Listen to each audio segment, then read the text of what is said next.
শ্যামনগরে মনোনয়ন বাতিলের দাবিতে বিক্ষোভ।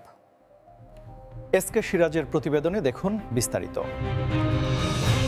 সাতক্ষীরা ৪ আসনে বিএনপির ধানের শীষ প্রতীকের মনোনয়ন ইস্যুকে কেন্দ্র করে শ্যামনগরে তৃণমূল নেতাকর্মীদের মধ্যে তীব্র প্রতিক্রিয়ার সৃষ্টি হয়েছে।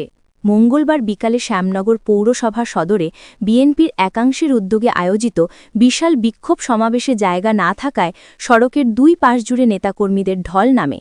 এলাকা জুড়ে টানটান উত্তেজনা বিরাজ করে।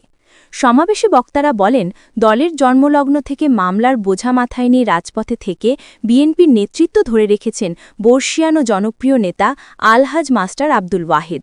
দুঃসময়ে দলকে আগলে রাখা এই ত্যাগী নেতাকে উপেক্ষা করে হঠাৎ রাজনীতিতে আগত মনিরুজ্জামান মনিরকে মনোনয়ন দেওয়ায় তৃণমূল নেতাকর্মীদের মনে ক্ষোভের আগুন জ্বলছে।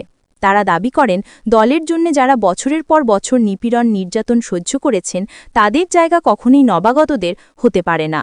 বিক্ষোভে অংশ নেওয়া নেতাকর্মীরা বলেন, ত্যাগীরা অবহেলিত, এটা কোনোভাবেই মেনে নেওয়া যায় না।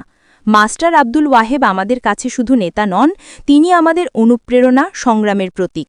তাঁকে বাদ দিয়ে অন্য কাউকে মনোনয়ন দেওয়ার সিদ্ধান্ত অযৌক্তিক ও প্রশ্নবিদ্ধ। সমাবেশ জুড়ে স্লোগানে মুখরিত হয়ে ওঠে পুরো এলাকা।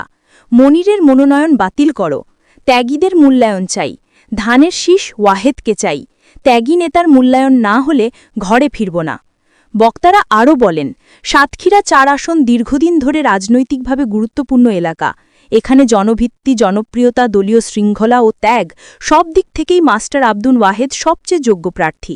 তার নেতৃত্বে বিএনপি আবারও শক্তিশালী অবস্থান তৈরি করতে পারবে। পক্ষান্তরে অপ্রকাশিত ও অপরিচিত কাউকে মনোনয়ন দিলে দলীয় ভাঙন সৃষ্টি হওয়ার আশঙ্কা রয়েছে। সমাবেশ থেকে কেন্দ্র নেতৃবৃন্দের প্রতি কঠোর হুঁশিয়ারি দেওয়া হয়। মাঠের নেতাকর্মীদের মতামতকে অবজ্ঞা করলে আন্দোলন আরও বিস্তৃত হবে। আমরা রাস্তাঘাট থেকে সরে যাব না। ত্যাগীদের মূল্যায়ন না করা হলে প্রয়োজনে অনির্দিষ্ট আন্দোলনের ডাক দেওয়া হবে। বিক্ষোভ শেষে নেতাকর্মীরা জানান, অবিলম্বে মনোনয়ন পুনর্বিবেচনা করতে হবে। তৃণমূলের প্রত্যাশা হল বর্ষিয়ান নেতা মাস্টার আব্দুল ওয়াহেদকে ধানের শীষ প্রতীক দেওয়া। এই দাবি আদায় না হওয়া পর্যন্ত মাঠের আন্দোলন অব্যাহত থাকবে।